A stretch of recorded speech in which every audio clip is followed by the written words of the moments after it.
ईसा दानियाल से कहती है कि मुझे ऐसा लग रहा है जैसे ये वक्त कटना बहुत ज़्यादा मुश्किल है। इस पर वो कहता है कि बस तुम थोड़ा सब्र करो। मैंने तुमसे वादा किया है कि मैं तुम्हारा साथ ज़रूर दूंगा और तुम्हारी सारी परेशानियां, सारी मुश्किलात ख़त्म हो जाएंगी। इसलिए सिर्फ़ और सिर्फ तुम्हें थोड़ा सब्र करना होगा, इसके अलावा और कुछ नहीं। बाकी मैं तुम्हारे साथ हूँ, तुम्हें परेशान नहीं होना। तुम सोचो कि हमारी अगली ज़िंदगी किस कदर खूबसूरत होगी, बस यही ज़हन में रखो तो सब कुछ ठीक हो जाएगा। आगे सिरसा कहती है कि मुझे बस इसी बात पे यकीन है, इसलिए तो मैं सारा कुछ बर्दाश्त कर रही हूँ, वरना तो मैं कमाल के घर कभी भी नहीं आती, क्योंकि मैं इधर आना ही नहीं चाहती थी। लेकिन एक मजबूरी है जिसकी खातिर मैं आ चुकी हूँ, यानी कि तुमने मुझे कहा कि मैं उधर चली जाऊँ, इसलिए बस। आगे से वो कहता है कि तुमने पैसों की बात की, मैंने तुम्हें बताया था कि मुझे पैसों की अछत ज़रूरत है। मेरी माँ की तबीयत काफ़ी ज़्यादा ख़राब है, क्या तुमने ये सारी बात कर दी है?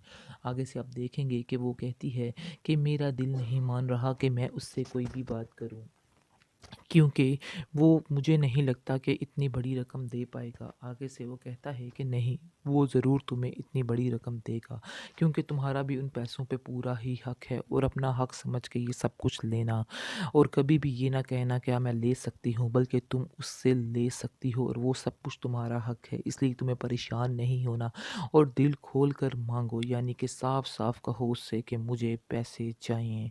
लेकिन आप देखेंगे घर में अब ईर्षा का मूड काफ़ी ज़्यादा ख़राब रहने लग गया है। बहुत ही टेंशन डाली हुई है इसने, यानी कि फ़रियाल को देख देख के। फ़रियाल भी सारी ड्रामेबाजी कर रही है, लेकिन उसको देख देख कर उसका मूड का कोई हाल नहीं है, और बस इसी टेंशन में वो बैठी रहती है कि ऐसा ना हो कि जल्द ही फ़रियाल जो है कमाल के ज़िंदगी में आ जाए और वो उसकी ज़िंदगी से निकल जाए। कमाल भी काफ़ी ज़्यादा ये बातें महसूस कर रहा है, और उसको कहता है फ़रियाल को कि तुम फ़िक्र मत करो, बहुत जल्द सारा कुछ ठीक हो जाएगा। मैं उसको सारा कुछ समझाऊँगा, इसलिए तुम्हें परेशान बिल्कुल भी नहीं आगे से होना है। फ़रियाल कहती है कि मैं आखिर कौन होती हूँ किसी को कुछ कहने वाली? मेरा तो कोई हक ही नहीं बनता इस घर में मैं कुछ बोलूँ, इसलिए ये बेहतर यही होगा कि तुम इसको खुद समझा दो।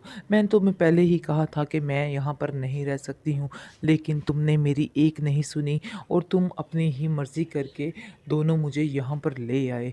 आगे से आइज़ल कहती है कि आप आंटी कैसी बातें कर रही हैं, जो सोच रही हैं बिल्कुल गलत सोच रही हैं, ऐसा कुछ भी नहीं है।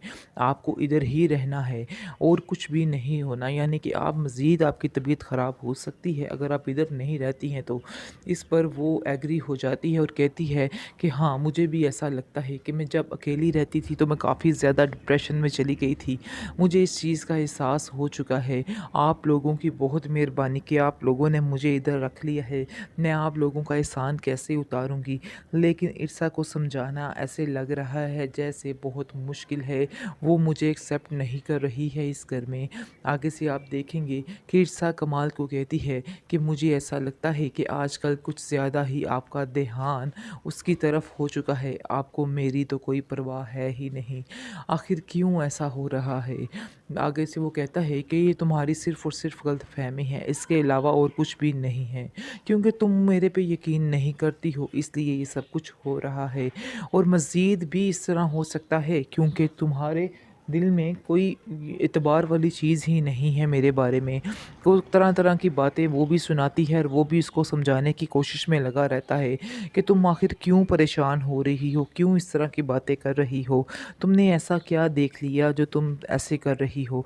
आगे से आप देखेंगे कि कमाल जो है वो इर्सा को कहता है, तुम क्या समझ रही हो कि तुम बहुत ज़्यादा ठीक हो, यानी कि तुम मेरे साथ बहुत सिंसियर हो।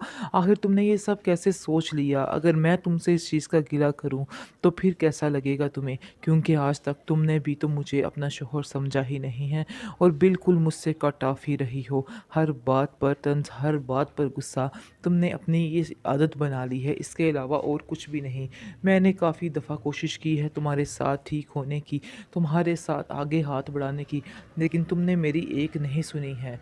मुझे इस चीज़ का बहुत ज़्यादा अफ़सोस है जो कुछ तुम मेरे साथ कर रही हो। इस पर आप देखेंगे कि वो कहती है कि चलिए आपको जैसा समझना है आप वैसा ही समझते रहिए। मुझे अब इन बातों से कोई भी लेना देना नहीं, मुझे अब इन बातों से कोई भी परवाह नहीं है। आपकी अपनी मर्ज़ी है, जो चाहे आप मर्ज़ी मेरे बारे में समझें। इस पर दोनों के और ज़्यादा अख्तलाफ़ात मज़ीद बढ़ जाते हैं। कमाल वहाँ से चला जाता है। इसके बाद आप देखेंगे कि आइज़ल जो है वो आती है कमरे में और आकर कहती है कि बाबा, आंटी फ़रियाल की तबीयत काफ़ी ज़्यादा ख़राब हो रही है।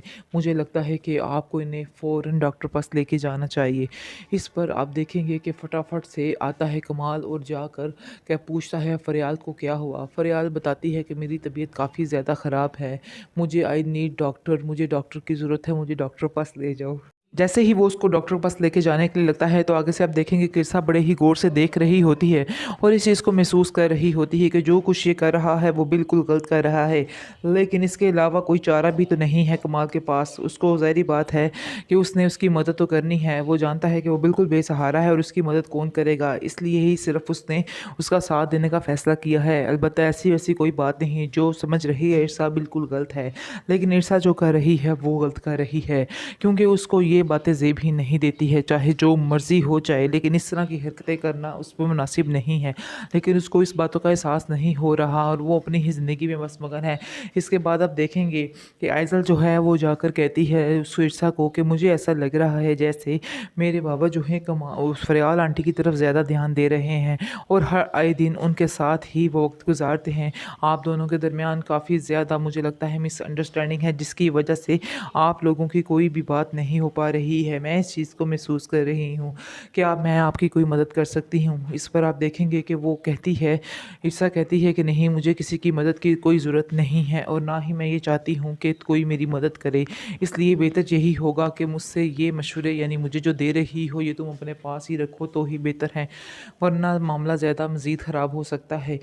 काफ़ी देर उनकी भी आपस में लड़ाई झगड़ा चलता रहता है, क्योंकि वो भी समझ जाती है कि ये भी फ़रियाल के साथ ही मिली हुई है, सारी इसकी मिली जुली बकत है और दोनों एक साथ ही हैं। और इसके बाद आप देखेंगे कि इरसा कहती है कि मुझे ऐसा लग रहा है जैसे तुम फ़रियाल के साथ मिलकर ये सारी गेम चला रही हो, लेकिन अगर तुम ऐसा कर रही हो तो मैं तुम्हें कभी भी इन बातों में कामयाब नहीं होने दूंगी। ये तुम्हारी बहुत बड़ी गलतफहमी है। आगे से आइज़ल कहती है कि अगर आपको ये पता चल ही चुका है तो आप भी अपने जहन में ये बात बिठा लें कि मैं ऐसा करके ही रहूँगी जो मैं कर रही हूँ और मुझे इन बातों से कोई भी रोक नहीं सकता है। ये मेरा आपसे वादा है कि मैं आपको बहुत जल्द इस घर से निकाल कर ही सांस लूँगी। आगे से आप देखेंगे कि कहती है इरसा कि मैं इस घर में खुद भी नहीं रहना चाहती। ये तुम्हारी भी गलतफहमी है, तुम जो सोच रही हो वो बिल्कुल गलत है। मैं एक मिनट के लिए भी इस घर में रहना पसंद नहीं करती हूँ, लेकिन मेरी भी कुछ मजबूरियाँ हैं जिसकी वजह से मुझे इधर रहना है। आगे से आप देखेंगे कि आज़िल उसको कहती है कि आपको जितना पैसा चाहिए, जो चाहिए, मैं आपको देने को तैयार हूँ, लेकिन मैं आपको इधर बर्दाश्त नहीं कर सकती। अब आप भी ये बात समझ लें तो फिर ही बेहतर है, वरना आपके लिए भी मुश्किल है और मेरे लिए भी मुश्किल है। मुझे इस तरह के मज़ीद हरबे आज़माने की ज़रूरत ही ना पड़े अगर आप मेरी फ़ौरन से बात मान लें और यहाँ से चली जाएँ।